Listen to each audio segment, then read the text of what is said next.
Olá, eu sou o Felipe Carvalho e trago nesse vídeo um assunto que ganhou bastante repercussão após a conquista do decacampeonato pelo Palmeiras em 2018. Afinal, o Verdão é decacampeão de fato ou de fax? É fato. E é fato e eu vou explicar por quê. Antes, eu vou dar o contexto histórico para vocês. Essa briga com relação ao número de títulos do Palmeiras, do Botafogo, do Santos, que foram times que tiveram conquistas unificadas, começou em 2010, quando a CBF ratificou a unificação dos títulos da Taça Brasil e do Roberto Gomes Pedrosa, o Robertão, ocorridos entre 59 e 70 como campeonatos brasileiros. Por que foi feita essa unificação? De 1900 e... aliás, nem de... Desde que o futebol começou a existir no Brasil, até 58 não havia nenhum torneio nacional sendo disputado. Haviam os estaduais, que tinham muito respeito na época. Havia Rio-São Paulo, que não era competido nem por times, e sim por seleções estaduais, mas não havia um torneio nacional. Isso começou a mudar quando, em 59, o então presidente da Conmebol decidiu criar um torneio, que é a Libertadores, que a gente tanto gosta hoje em dia, para rivalizar com o futebol europeu e nesse confronto do campeão da Libertadores contra o campeão europeu, termos o melhor time do mundo. Qual que era o critério para você entrar na Libertadores? Dos 8 times confederados na Conmebol, cada campeão nacional representaria o seu país. Só que o Brasil, como eu disse, não tinha um torneio nacional, então não tinha um representante. Foi aí que o então presidente da Confederação Brasileira de Desportos, a CBD, que é uma precursora da CBF, criou uma liga nacional, a Taça Brasil, para poder ter um representante brasileiro na Conmebol, na Libertadores. Qual que foi o método utilizado para se montar essa Taça Brasil? A Taça Brasil tinha 16 clubes de 16 diferentes federações, ou seja, de diferentes estados, que seriam o representante desses estados tendo ganho estadual do ano anterior. O representante paulista nesse primeiro ano foi o Santos, já que o Santos ganhou o Paulistão de 58, então jogou a Taça Brasil de 59. E o primeiro campeão foi o Bahia, que foi o campeão baiano de 58, foi muito bem na Taça Brasil de 59 e disputou a Libertadores de 60, o primeiro representante brasileiro, inclusive, o Bahia. Bem, deu muito certo. Deu muito certo essa ideia, o povo adorou saber finalmente quem era o melhor time do Brasil, ter um campeão brasileiro. Isso durou até 66. O único problema dessa fórmula, que é bem bacana por ser completa, é que era dispendiosa no sentido financeiro. Os times não tinham tantos recursos como tem hoje em dia. O futebol não era algo tão rico. E como havia um representante em cada estado, imagine um time do sul e fazer um jogo no norte, por exemplo. O custo logístico era alto.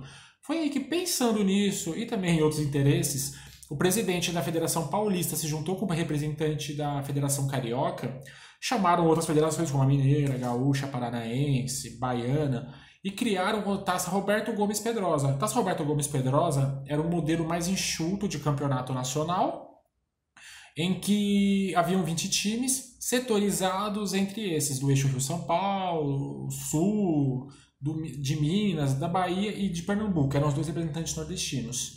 Deu muito certo por quê? Porque como haviam mais times concentrados numa mesma região, o custo era muito menor.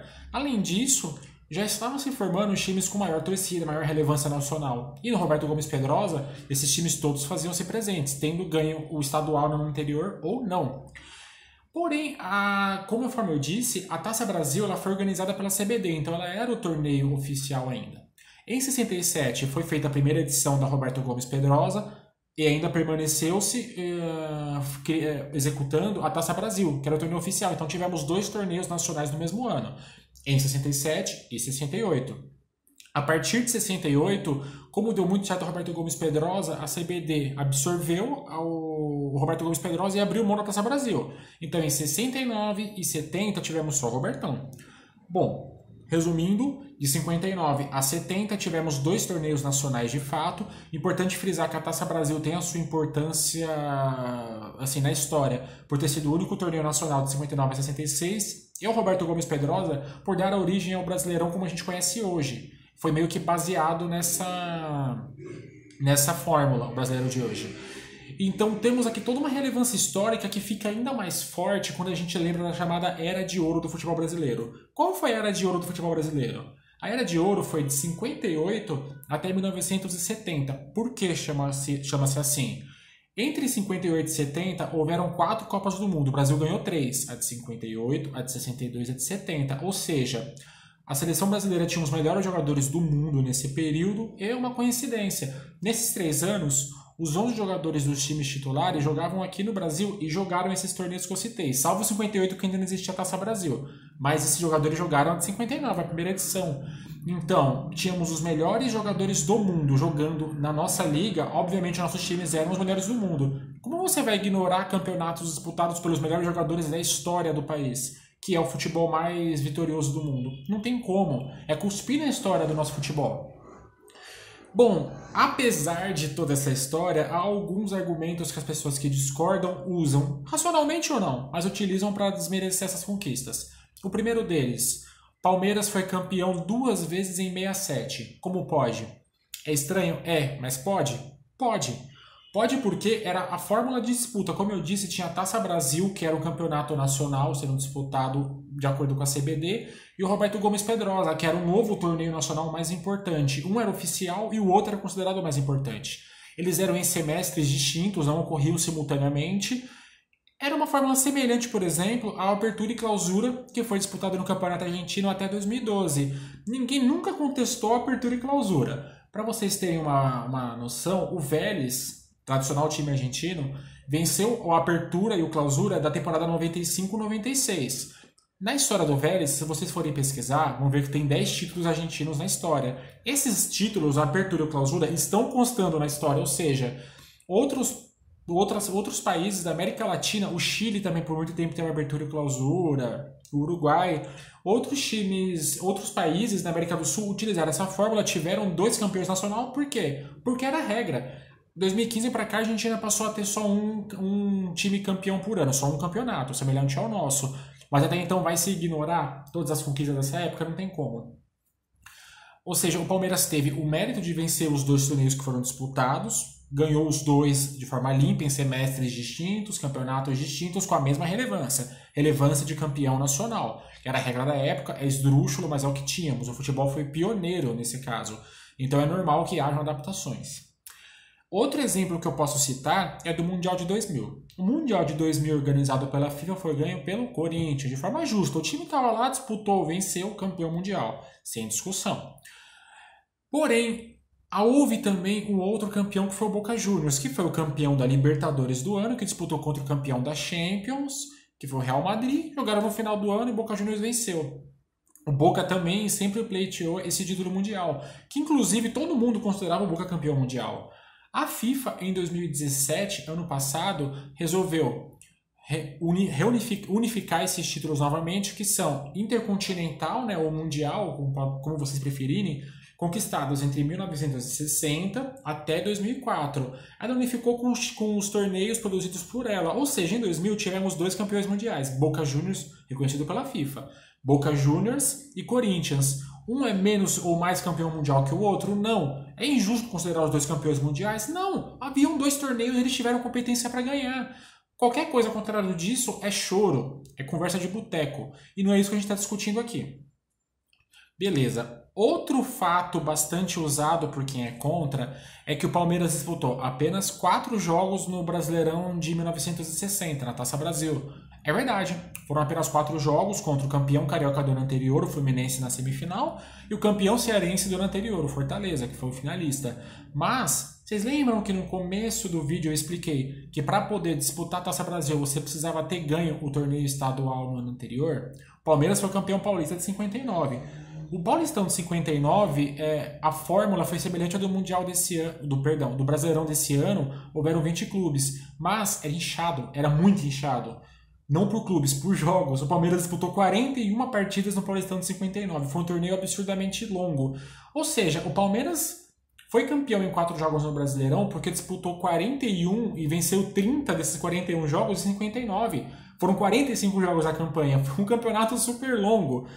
É completamente infundado você dizer que não vale o Brasileirão porque foram 4 jogos, sendo que o Palmeiras disputou uma eliminatória longa para chegar lá depois. É semelhante a dizer que o Mundial de Clubes não vale porque são só 2 jogos, sendo que o time tem que ganhar a Libertadores antes para poder disputar. Corinthians foi campeão mundial de forma bonita e justa em 2012 em 2 jogos. Apenas 2 jogos vale para qualificar um time campeão mundial? Vale, porque o Timão ganhou a Libertadores em 2012 de forma invicta. Você não pode discordar disso. Então, Com relação à relevância histórica, sabemos que é fato. Com relação à fórmula de disputa, é esdrúxula, é da época, beleza, mas foi justo. O time disputou 45 jogos em 60 para ser campeão brasileiro. Ganhou 2 brasileiros no ano? Ganhou. Era, novamente, a fórmula disposta, e isso foi usado aqui na América Latina até recentemente, e temos 2 campeões mundiais no mesmo ano. Se você for abrir precedente para discutir um, você vai discutir todo esse resto. Um outro fato, para finalizar, é que o pessoal usa muito o pôster de 94 do Palmeiras de campeão brasileiro. Você tem o pôster da Placar, por exemplo, que diz que o time era tetracampeão, 4 títulos. O de 2016, o Palmeiras não ganhou nada de brasileiro entre 94 e 2016, mas em 2016 tá, N é campeão, 9 títulos. Como um time pode ter 4 títulos, ganhar 1 e partir para 9? Gente, isso acho que é de tudo que eu falei até agora, que não é tão fácil, não é fax, mas é fato. A CBF ela só passa a dar validade a alguma coisa quando ela ratifica, quando ela assina. A unificação dos títulos foi em 2010. Em 94 não havia unificação.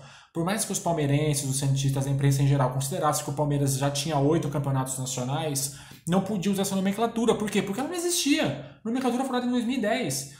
Então, o motivo de ter tido esse pulo temporal entre 94 e 16 de tetra para Enia é porque ainda não tinha ratificação. Foi ratificado em 2010, em 2016 o Palmeiras foi Enia de fato, só que ele foi octa em 94, não foi tetra, porém a nomenclatura é antiga. Simples assim.